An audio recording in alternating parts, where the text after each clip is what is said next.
I'm Kath Karoma, second year Victoria University Business School student. I begin today's presentation on the Empowered School Communities Action Plan with my acknowledgement of country. I acknowledge the traditional owners of country throughout Australia and recognise their enduring connection to land, water, culture, and community. I pay my respects to elders past and present, for they hold the memories, the traditions, the culture, and the hopes of First Nations people. Over the last 10 years, teachers in Australian schools have reported increasing levels of stress, burnout, and depression. And since the pandemic, school communities have experienced higher rates of violence and teacher shortages. In 2024, 20 to 25% of teachers reported they felt concerned about their safety in school. And these concerns often stem from student and parent behaviours, including physical violence and verbal abuse, as well as intimidation. Incidents of physical assault and verbal threats are alarmingly high and significantly impact teachers' quality of life and overall well-being. As you're aware, the Australian schools landscape has approximately 320,000 full-time equivalent teaching staff who work with 4.1 million students in the primary and secondary classrooms. The federal government allocates roughly $29 billion annually to support this education sector. And the sector forecasts a significant teacher shortfall by 2030, with Victoria suggesting it will be short 3,600 teachers in secondary English, maths and science. And shortages of teachers in specific subjects, schools and communities may reflect that teachers themselves are not prepared to fill roles in schools and communities which are known to be not well funded, not well managed, or perceived as unsafe. So, tackling violence in schools and protecting and retaining teachers in the face of teacher shortages is critical to the success of the Australian education sector for the following reasons. Morally, all students, parents, and teachers expect to be safe and supported in their roles at school.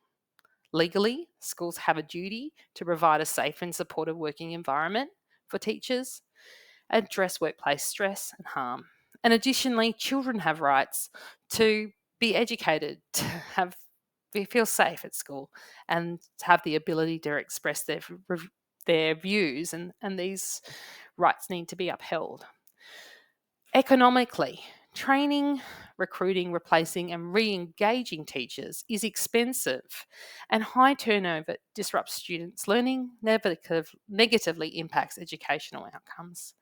So, prioritising whole of school safety not only reduces harm and improves teachers' well-being, but whole of community health through the brighter futures of students who experience a high quality education and a more positive school environment. Empowered School Communities Action Plan has a vision for each Australian school to create a safe, inclusive, and supportive environment where all students, parents, and staff feel valued and respected. Objectives are to enhance the physical, emotional, social safety of all school stakeholders and to foster a culture of inclusion, respect, and empathy, and really lift the bar on well-being. So the key focus areas are in leadership and role modelling. And so that's through encouraging school leaders to lead by example in promoting diversity, inclusion and safety. And those leaders will need training. So that's for both staff and students to foster inclusive practices and model positive behaviours. We want those teaching and student leaders really to walk the walk. In terms of physical safety, there's a lot of work around the safety protocols, emergency response plans, making sure facilities are safe and accessible, regularly conducting drills for training of and inductions for training for staff and students. But more broadly, setting expected positive behaviours for all stakeholders. In terms of emotional and social safety, those initiatives look like mental health support and providing training for all stakeholders to recognise bullying, harassment and discrimination, to know how to call it out and what to do about it. And also creating safe spaces where students can express their feelings and seek for support. So students are primarily the ones that are harmed the most in the school environment. And so having better visibility of what's happening for kids means that we can help them more, and teachers will feel better and more satisfied being able to do that instead of having to react after the fact. So, in terms of the diversity and inclusion spaces, this is about celebrating cultural diversity and the achievements of the school community through events, curriculum, and activities, but also ensuring that that school diversity is represented.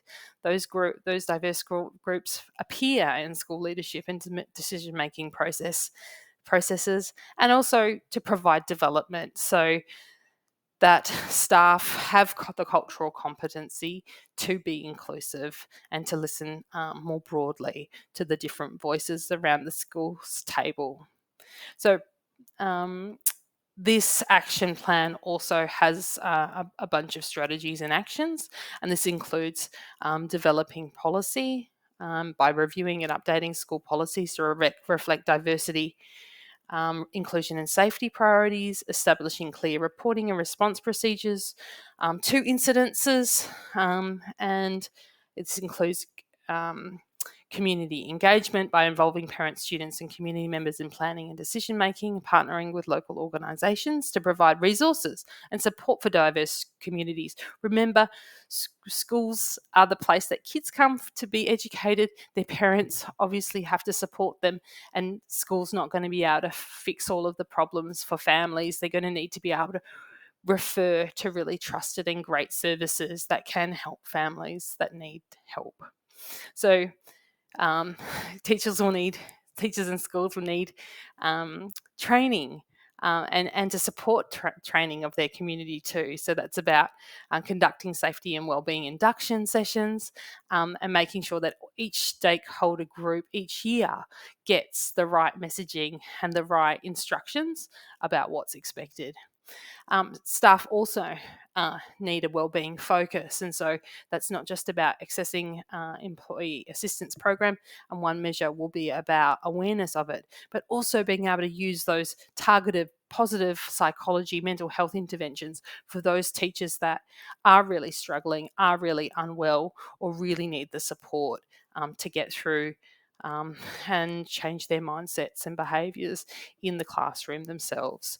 So yeah, it's a really holistic picture that we're talking about.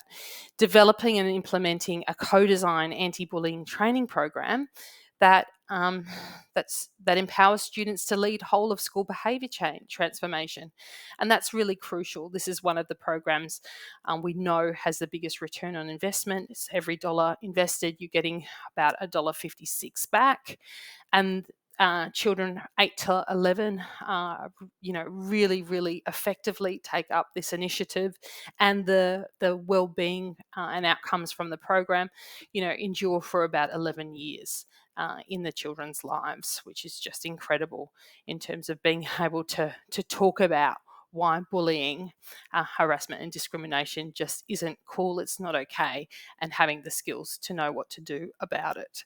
So, a big part of what I want to see in the action plan is about the visibility of incidences and responses, and how the communication and training strategies all fit together. And so that's about establishing, maintaining registers of incidences, making sure that feedback is there and actionable, but also being able to slice it by demographic data, making sure we know what students where are saying what parents over here are saying that, and really making sure that even responses to teachers are really targeted.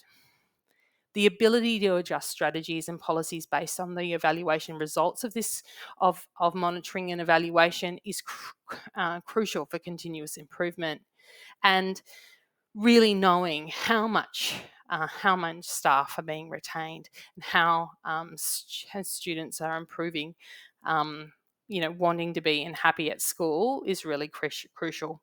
So we divide up the program into 3 phases in terms of the short term, and not wanting to repeat a lot. There's a lot of establishment activities here. In terms of the medium term, it's more about the refinement and continuous improvement, but also making sure that all of the monitoring and evaluation metrics are in place. Because remembering that not all schools are going to be able to afford everything all at once. And so that's really crucial to factor that in. So each year, the school will review its plan to celebrate what's working, to set new ambitious goals, but also to pause and allow time to focus on fine-tuning proposals for the future and budgets for new initiatives. And in that long-term time, we're talking about the continuous improvement and measurement of the sustainable cultural change that will happen.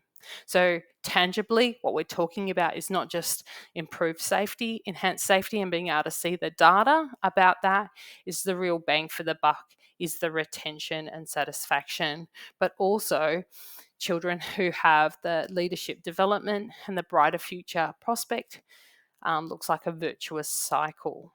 So kids feel better, they're behaving and performing better, everybody knows what's expected of them. It just gets better from there. So there will be challenges to implementing this plan, and they're roughly about funding. So that funding challenges will be about optimising resources to encourage the community to use funds effectively to overcome their financial limitations. So that's about working out how all the initiatives fit together and fit into the budget. Being able to combat for change fatigue, teachers already have very, very busy and crammed in programs. And so being able to manage perceptions, celebrate small wins, and provide robust support structures is really crucial. And also, we have to factor in that in school communities, we do have injured and unwell staff. And so, being able to implement flexible policies, establishing clear health protocols, but also offering comprehensive support systems. So, there has to be some give and take, some flexibility, and some accommodations of teachers too. So, in conclusion, what we're talking about in the Empowered School Communities Action Plan is about giving Australian schools an opportunity to focus on wellbeing and safety, to increase inclusion and diversity, but also to talk more broadly about how they can develop their community and that engagement model in a sustainable way. Thank you.